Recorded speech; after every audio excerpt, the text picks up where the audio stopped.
All right. So if you grew up being told that you need to save your money, you need to save for a rainy day, and you have finally come to the realization that you are not rich yet after all that saving you've been doing, I want you to know that you have been tricked. And if you just give me 7 minutes, I am going to share with you and show you why and how that is the dumbest advice we have ever been given and what we must do starting right now. What you must do starting right now. Okay. So, the best way that I can explain it is to really show it to you. Okay. My name is Tracy Walker. If you are completely brand new to me, to my page, to my whole thing that I've got going on, welcome, welcome, welcome. I am in the marketplace. I show up as a home based business expert. I primarily work with single moms, not exclusively, but primarily busy corporate single moms to show them how to trade, invest, and grow their money in the financial markets using apps. And one of the biggest misconceptions that I realize a lot of women have is that they should be saving, saving, saving, saving.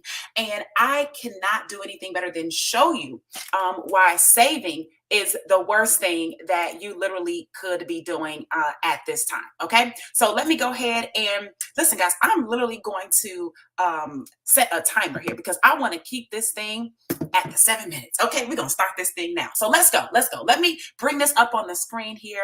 And let me break this down. Okay. So let me share with you how the financial system works. And this is the way it works, whether you like it, whether you don't like it, whether you understand it, you don't understand. I'm going to do my best to give this to you in a breakdown that makes the most sense possible. So we've got four major players, as I see it, four major players in our financial system. I'm going to move these black things out the way because I'm going to reveal the picture. Okay. The four players would be the Federal Reserve, which, by the way, is not a federal entity. It is a private bank, just like Federal Express is not federal, neither is Federal Reserve. Okay. So the Federal Reserve Bank, private bank, that's a player. Number two would be the U.S. Treasury, which ironically has no control over our money. You see, it's the Federal Reserve that controls the printing of the money. Another discussion, another day, but we'll get to that. The third entity would be the banks, the banking system, the banks themselves.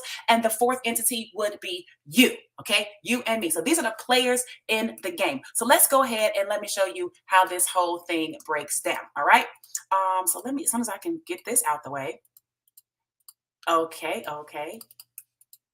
There we go. All right. So let me kind of move this like this. Okay. So first thing that we have would be the feds. Okay. The Federal Reserve Bank. This is the group of individuals responsible for the way that our economy works. They're responsible for the interest rates going up or down. They're responsible for printing money. They're responsible for making sure that there is money in the economy and taking away money from the economy. Okay. They are the Federal Reserve Bank. All right. Now, what do the feds do in the sense of how it applies to what we're focused on? Okay. Well, the feds basically have the ability,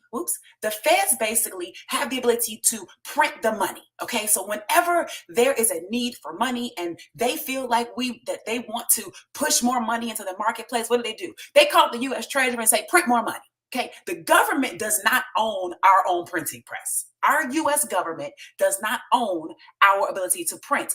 We gave that to the feds. We'll explain that another day. But this private bank goes to the US Treasury and says, okay, print this money. So then what happens? Well, that money gets printed, and that money they then send to the banks. Okay, the picture becoming a little bit clearer now, right? So the feds call on the treasury to print the money. The treasury prints the money, and then the money goes to the banks. Okay. Now here's the deal. When the money goes to the banks, in fact, let me move this little thing out the way there. Okay. When the money goes to the banks, they charge the banks a percent. So a percentage. So let's just say it's 1% just to keep it easy to explain, right? So let's just say that the Federal Reserve charges the bank 1% to get the money, right? So the bank doesn't have money. The bank has to get money. How does the bank get money? It's just a building. The bank gets money from the treasury, okay? So the treasury gives the money to the bank. The bank must pay 1% interest on this money. How else does the bank get money? Well, you give the bank money. We'll get to that in just a second, okay? So far, what we have here, let me open this up. So far, what we have here is a diagram that explains to you the feds print the money gets to the banks. Now, another aspect of this is that banks actually loan money to each other. So you've got Wells Fargo, you've got Chase, you've got Bank of America, you got Bank A and Bank B, right? So you bank at Bank A, but there's Bank B. Have you ever tried to go to the bank and you wanted to get out $10,000 and they didn't have your $10,000? You know why? Because they ran out. They were doing something with the money, but they can say you come back tomorrow. What do? Overnight, they borrow money from another bank, and there is something called a Fed funds rate that way. So there are rates that each bank pays to each other to get money from each other, and there is a percentage that they earn on the reserves that they keep in their bank. When they don't have enough in their reserves to pay out, they borrow, okay? And there's a rate that's there too. Now, here's how you come into the equation.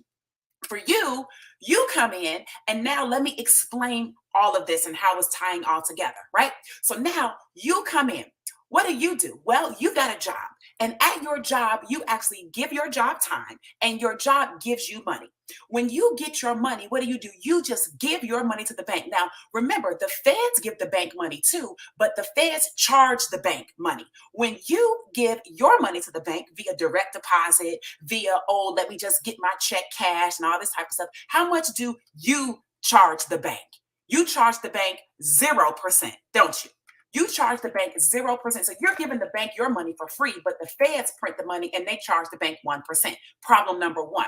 Then the second thing is when you put your money on deposit with the bank, let's say in a savings account even, they will give you an interest rate. They'll say, yes, save your money, save your money, save your money, save it with us, right? And you say, yes, because that's what my parents taught me to do. So how much do they give you? They give you barely anything, okay? They give you barely anything at all. So for the sake of it, we're going to call it 0.1%, okay? So we're going to call it.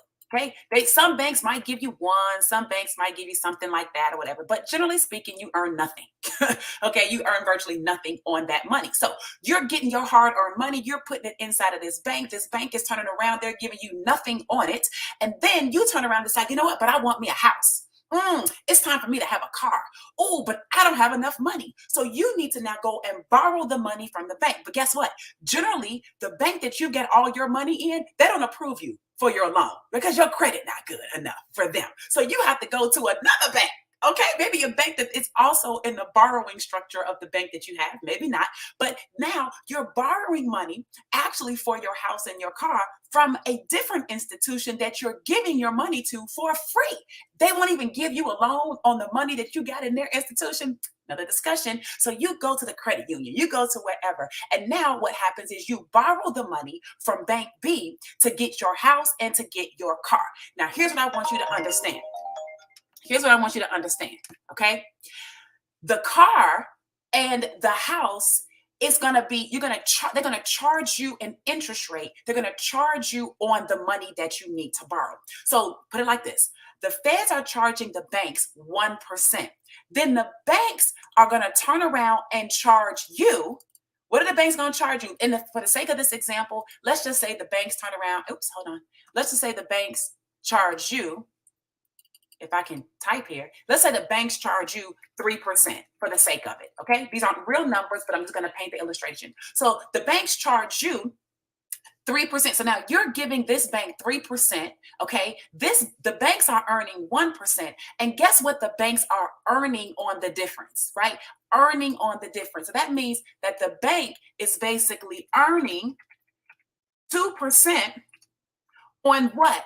A simple buy low, sell high, right? That's what they're doing. They're earning 2% on a buy low, sell high type of system, right? So they're buying the money at 1%, they're selling it to you at 3%, and they're earning 2% on the difference. So the bank is earning money. Now, what is happening in times of inflation?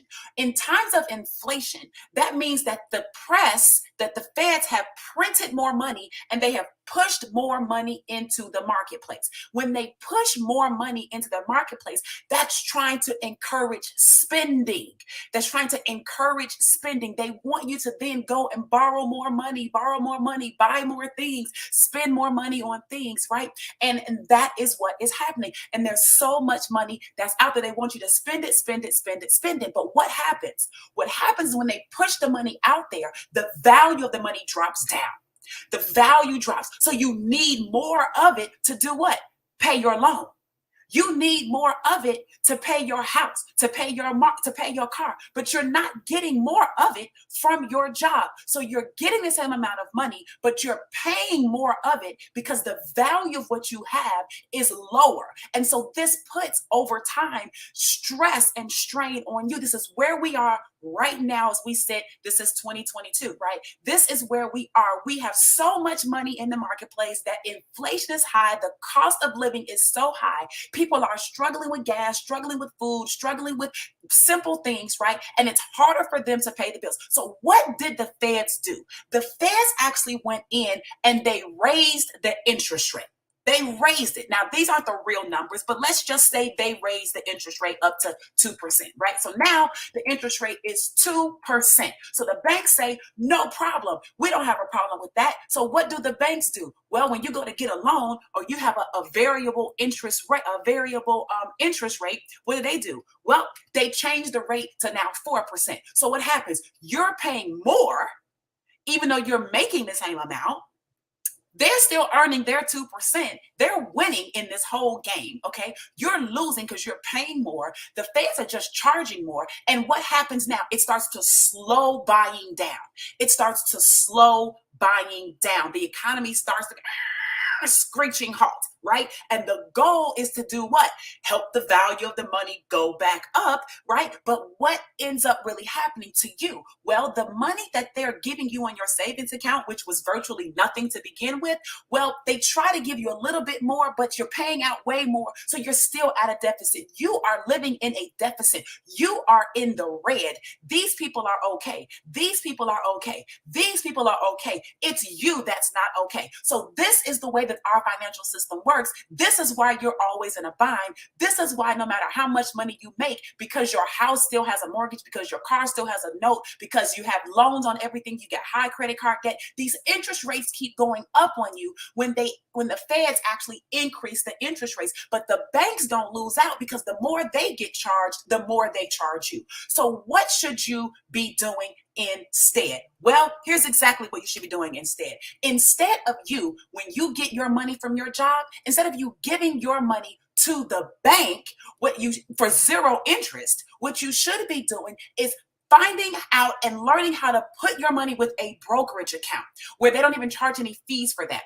When you put your money with a brokerage account, what happens is that now you can trade and invest and make money in the financial markets because the financial markets are there for everybody. In fact, what happens is that when you put your money on deposit here with the bank, the reason why they pay you so little is because they're taking your own money and they're putting it over here in the financial markets. They're making 30% a day. They're making 40% a day. They're making 50% a day, and they're giving you barely 1% a year.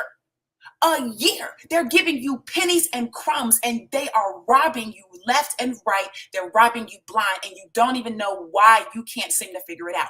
It's because they're taking money that you're not charging them to give to them. They're investing it. Thank you, they say, for free. They're making 30, 40, 50%. They're giving you 1%. They're charging you 4% on money that they're getting for 2%, and you are left with the short end of the stick. So instead of trying to beat the banks, you've got to play the game that the banks are playing. So now, instead, what you should be doing is you should be taking your money, putting your money into a brokerage account. You should be investing in the financial markets, trading in binary options, trading in Forex, trading in stocks and indices, trading in the cryptocurrency. And then when you're earning, let's say, because we teach our people 5% a day. When you're earning 5% a day on top of the fact that you're paying 4% a year, do you understand that now you're in a position where you are earning more than what you are spending? You have to have more coming in than what you have going out. As long as you play this game, you are never going to have enough coming in because they're going to make sure they're taxing this. They're taxing this. The cost of living is going up. You're spending more of it. You've got this debt. You've got these bills. The bank ain't paying you enough money, and you can't make enough money at your job. Your little bonus, your raise, all that, it's not helping you. So here, you're going to learn how to take your money. Don't save it, invest it. Saving it hurts you because the value of money goes down every day. So if you're putting it in the bank and today it's $1, but tomorrow that same dollar is worth 99 cents, what happens is that now saving it actually hurt you. So you don't want to save the money. You want to put your money somewhere where today it's $1 and tomorrow it's $1.05.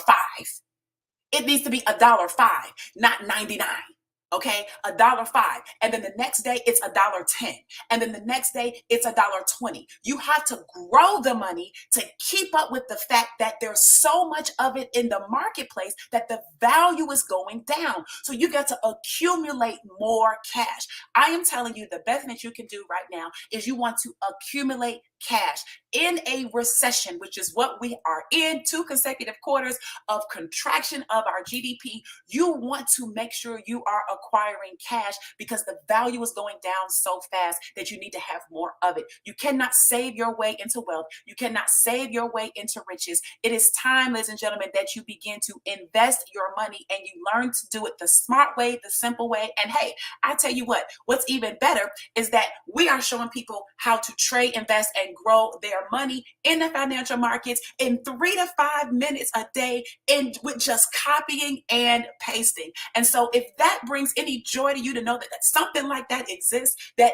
I'm telling you not to save, but I'm also telling you what you can do. I'm not just taking something away. I'm also giving something to you. And you'd like to learn a little bit more about how that whole thing works. Guys, what you really want to do at this point is you want to just send me a message, okay? Just send me a message. Just let me know that you want to learn more, okay? Now, I hope that this was some value. This probably was a little bit more than 7 minutes. I tried my best, y'all. I tried my best to get it out in that period of time, but I wanted to add some value to you. I wanted to add some enlightenment. I wanted to show you what you were doing wrong. I wanted to show you how you could do it right. And I want to show you how you can take your own money, grow it, and be able to play the same game that the banks are playing. So if you can't beat them, you might as well join them.